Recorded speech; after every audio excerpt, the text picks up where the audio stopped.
CBN Campo Grande. Oferecimento Unimed Campo Grande. Cuidar de você. Esse é o plano. Unigran Capital.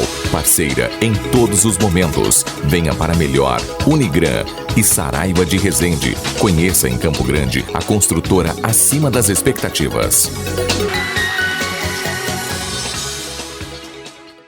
Os vereadores da Câmara Municipal de Campo Grande discutiram ontem um projeto de lei complementar que reestrutura o regime próprio de previdência social do município. E é sobre esse assunto que a gente vai conversar agora com a diretora-presidente do IMPCG, que é o Instituto Municipal de Previdência de Campo Grande, a Camila Nascimento de Oliveira. Bom dia. Bom dia. Eu começo te perguntando sobre o porquê, né, dessa reestruturação.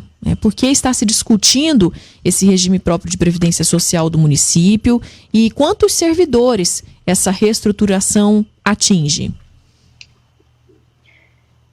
Olha só, a reestruturação ela é necessária porque a Emenda Constitucional 103, ela trouxe isso para nós. Ela trouxe a necessidade quando se tem déficit tanto atuarial quanto déficit financeiro, que é o caso do nosso município.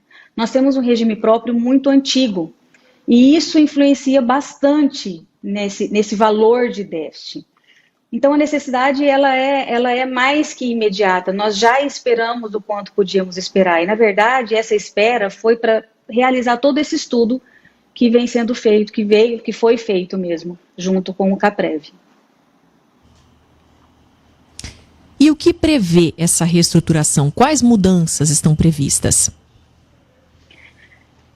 Tem várias mudanças. A gente teria a opção de simplesmente trazer na íntegra a Emenda Constitucional 103. Né? O Estado fez isso, inúmeros outros regimes próprios ao longo do país fez isso. Nós optamos em não fazer dessa forma, porque a reforma, a 103, ela é muito pesada. Né? Então, ela exige muito do servidor, isso na nossa ótica. Não que ela não seja necessária, é óbvio, os números estão aí, realmente ela foi uma reforma necessária e a extensão dela para os estados e municípios é mais necessária ainda. Mas mesmo assim ela é muito pesada. Então, a gente ajustou alguns pontos dessa reforma. Então, nós mexemos, por exemplo, na idade, na regra de transição. A gente colocou uma regra de transição a mais em relação ao que a Emenda Constitucional 103 trouxe, porque ela trouxe 2, nós colocamos 3.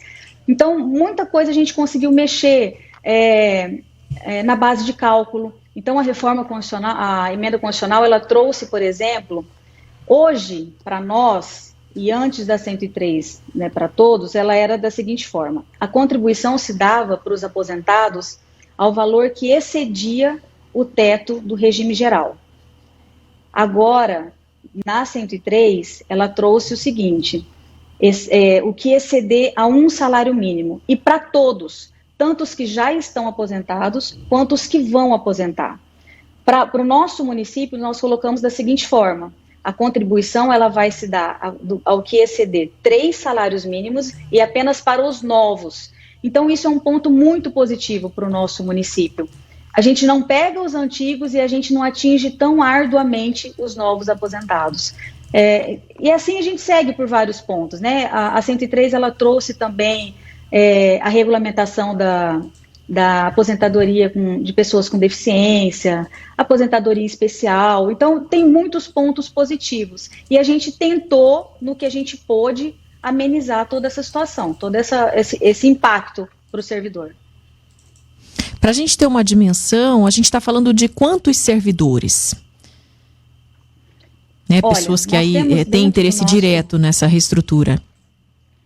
Nós temos hoje quase 17 mil servidores efetivos, fora os nossos aposentados, que está na casa aí de, se não me engano, de 5.800 e poucos aposentados. E aí nós temos também quase 900 pensionistas hoje.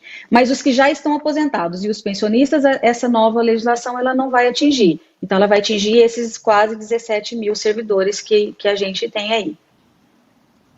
E a partir de quando? A partir da votação da lei, ela sendo aprovada, ela sendo publicada, a aplicação dela é imediata. Então, ela não cumpre aquela noventena, né? Porque ela não pega os já aposentados. Então, existe uma expectativa para que isso já seja aprovado num curto espaço de tempo e já entre em vigor. Tem uma previsão, uma data ainda para esse mês? A gente depende da votação da Câmara, né? Na verdade, o prazo regimental deles é de 45 dias, da data que a gente fez a publicação. Então, está bem próximo. Eu imagino que dentro desse mês ainda de junho isso aconteça. No começo da entrevista, você estava destacando que existia uma necessidade até em relação a fazer uma economia mesmo dentro de todo esse sistema. Tem um valor em relação a isso, que esse reajuste que vocês vão conseguir fazer e no fim, há uma economia em relação a isso mesmo? Me corrija se eu estiver certo, se eu estiver errada. Na verdade, eu vou só dar uma organizada, assim. A gente não está fazendo, por exemplo, um reajuste, né? Isso ocorreu quando a gente mexeu lá em 2019 no valor, no percentual das alíquotas. Então, lá em 2019, sim, a gente mexeu no percentual das alíquotas e a gente pôde ter uma economia, né? Um dinheiro maior entrando em caixa. Porque foi direto na alíquota do servidor. Agora nós não vamos mexer em alíquota.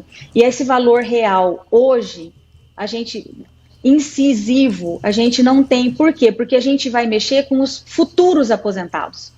Então nós não temos como fazer um cálculo, por exemplo, dos que já estão, porque não vamos mexer com eles. Né? Então isso diferencia muito. Então a gente não sabe quantos vão aposentar no ano que vem, no ano de 2023, 2024, 2025. Né? A gente imagina que as pessoas que estão prestes a aposentar, elas vão querer pegar as regras de transição, entrar nas regras de transição, e isso tem um tempo, né? Um tempo não é tão extenso assim. Então, a gente imagina que isso vai acontecer, mas a gente não consegue mensurar isso em valores, porque é futuro. Certo, para evitar problemas, né? Já é um planejamento aí, evitando possíveis problemas. Exato. E tentando beneficiar mesmo as pessoas que estão próximas de aposentar, né? É muito complicado você ser pego de surpresa, assim, hoje, amanhã já não é dessa forma. Nossa, eu vou aposentar o ano que vem, vou aposentar daqui 6 meses, né? O direito garantido, onde fica? Na verdade, não se tem o direito garantido, né? Se tivesse, por exemplo, a emenda constitucional 103, ela não colocaria a contribuição a partir de um salário mínimo, pegando os que já estão aposentados. Então, a gente teve muito esse cuidado com o servidor que está bem próximo de aposentar. Muito obrigada pelas informações. Eu conversei aqui com a diretora-presidente do IMPCG, do Instituto Municipal de Previdência de Campo Grande, Camila Nascimento de Oliveira. Obrigada novamente, bom dia, viu? Bom dia, eu que agradeço a oportunidade. CBN Campo Grande. Oferecimento Unimed Campo Grande. Cuidar de você. Esse é o plano. Unigran Capital. Parceira em todos os momentos. Venha para melhor. Unigran e Saraiva de Resende. Conheça em Campo Grande a construtora acima das expectativas.